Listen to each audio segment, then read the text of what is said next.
Hi everyone, it's Jayne here. I'm actually making the second video on abandonment. I always have trouble with that word, abandonment, which I promised that I would do for you. I actually made it yesterday and for some reason the audio was gone and I spent 2 hours setting everything up. So I'm doing a quick one on my iPad today.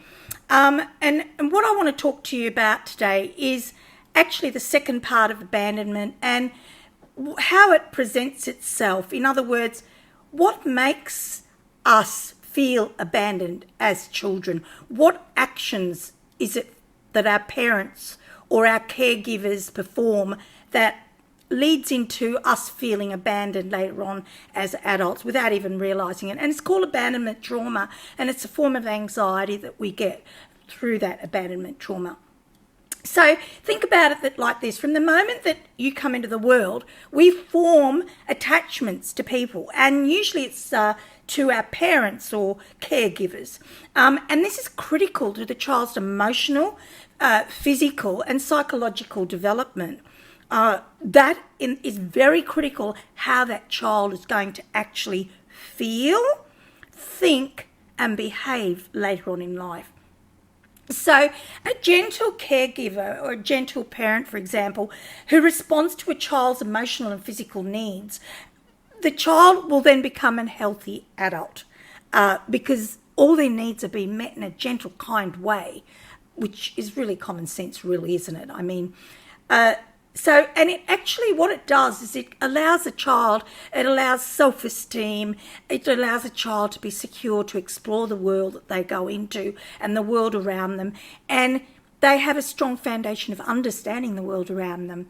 And it often leads to healthy relationship with others, whether it be an intimate partner, I'll just get rid of that, intimate partner or other people.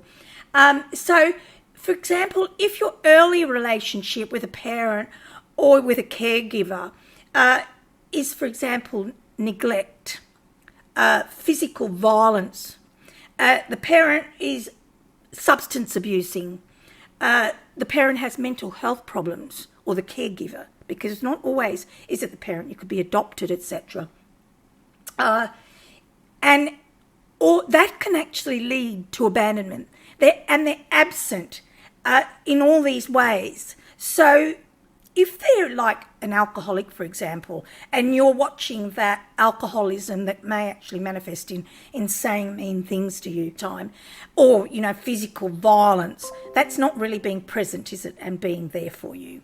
So a parent who's substance abusing, which is alcohol or drugs, taking things, they're not actually there all the time for you. They might actually neglect you because of that problem that they've got with substance abuse.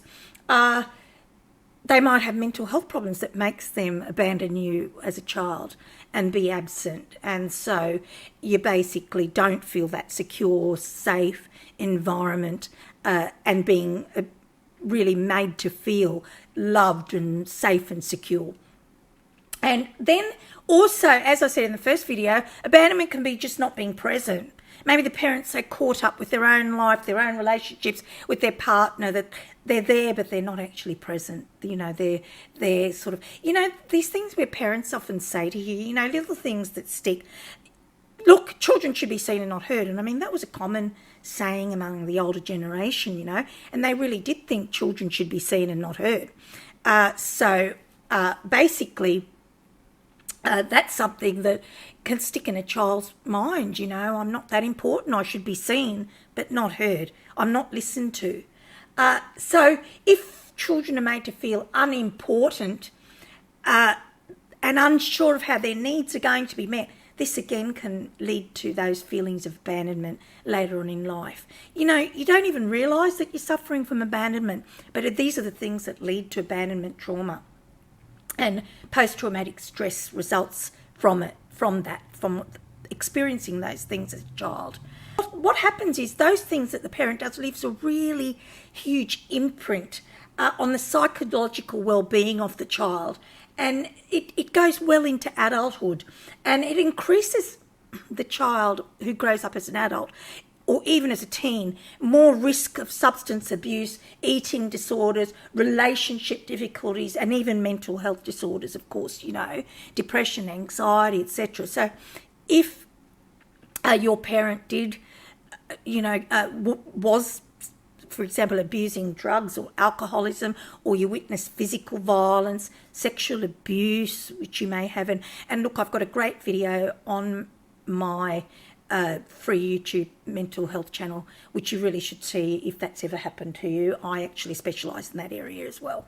Basically, if you find that you were the type of person, you drink a lot, or you're substance abusing, you've got mental health disorders, it'll be good for you to look back at your life and see whether anything I'm saying relates to your life and your childhood. And it may actually ring a bell for you, and you might be able to go, oh my God, that's what happened to me. And when you realise what happened to you, and when you can acknowledge that and look back, that's when you start looking at yourself in a different way, and you can kind of say, well, actually, wow, this is the reason I got into multiple relationships that weren't good for me. This is why I kept on being so dysfunctional in my life. This is why I couldn't relate to my children really well. And this is why I was overprotective of my children, because I had those problems. And, often that's what actually happens. I mean, parents can't relate to their children. Your parents or your caregivers model what life's about. Right? And in the most vital years, which is your developmental years from the time you're born, from the time you're born till about 5, they're the most important years in your life, where you really, you're looking and observing the world around you, and you're actually getting a concept of the world around you. And it's the people that are around you and the way that they behave and act around you that are actually going to influence you and your safety and your emotional well-being, psychological well-being.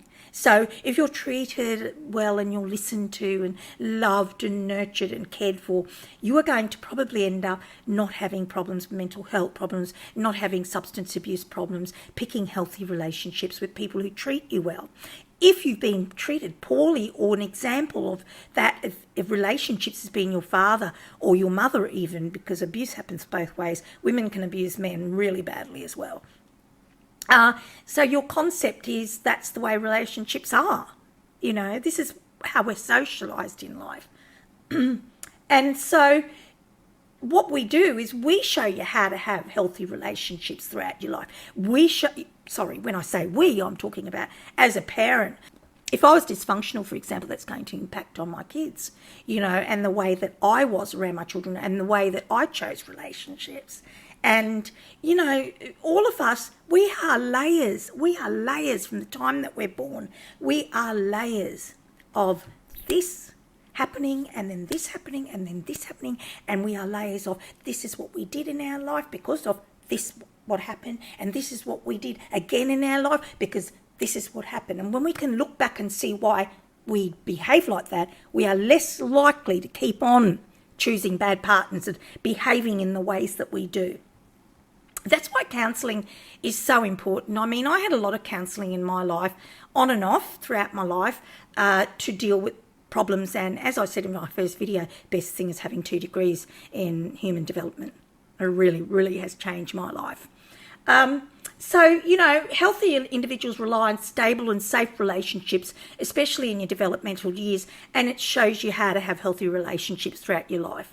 And look, early relationships teach children how to identify danger, bond with new people, identify their own needs, what you actually need to nurture yourself as an adult or as you grow older, and how to be loved by another person. All those things that those early relationships with our family and our children, if that's what actually, does allow us to be able to manipulate the world around us. Oh gosh, that's a dangerous situation. I better not go there. I mean, if you're brought up with protective parents who kept you safe from strangers, taught you about, don't trust everybody, and didn't just leave you with people that did actually abuse you or sexually abuse you. Traumatic experiences in childhood, such as a parent who substance abuses you or who has serious psychiatric issues and fail to adequately protect and care for their child, leads to abandonment trauma. Basically, that's what we call it in technical terms. The other way that you can feel abandoned is, a child who's in a primary school might not understand, why have I got to go way over there to see Dad? Why isn't Dad at home? And often children will think, did I do something? Was it my fault my parents broke up? I mean, I've had students tell me that. I think I broke them up because Mum was always really upset with me because I was doing this and that. And I have to tell them, look, darling, it was nothing to do with what you did. That's totally separate. Your parents broke up for another reason. You weren't to blame. But children can often feel like that, especially if parents are angry and screaming, hey, look what, this is why I get so angry at your father all the time because you're always causing me such grief. Okay? But a little child can't quite understand, why is Mummy living over here and why Dad is living over there? So that can also find it very hard to reconcile why another parent lives so far away due to the divorce.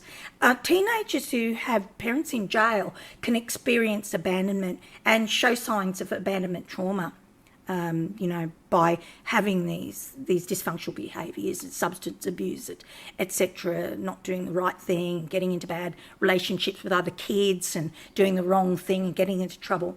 Now, look, not every child who goes through these experiences shows signs of abandonment trauma, and not everybody does, or suffers long-term issues as a result, but it still contributes to problems later in life in some way, especially if you combine it with other forms of trauma or other issues within the family. For example, if there mightn't have been any abuse at your family, but you could have had sexual abuse. So then on top of feeling abandoned in your childhood, and you add that to it as well, then that leads to other problems later on in life.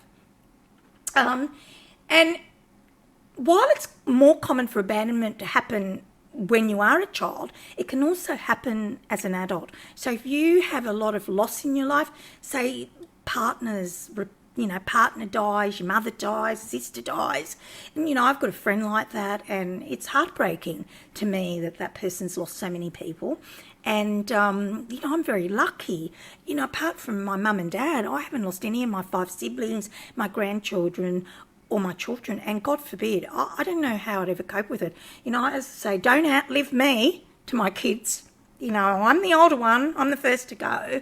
So it's really tragic, and people who have that will also have, triggers that actually abandonment trauma can happen at any time in life according to those things that happen to you. So it can actually happen in adulthood as well. For example, also, unwanted divorce as an adult.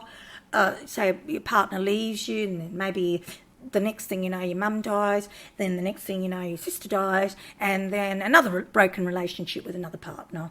And what happens is you feel less safe, you feel less loved, less equipped to have healthy relationships in the future.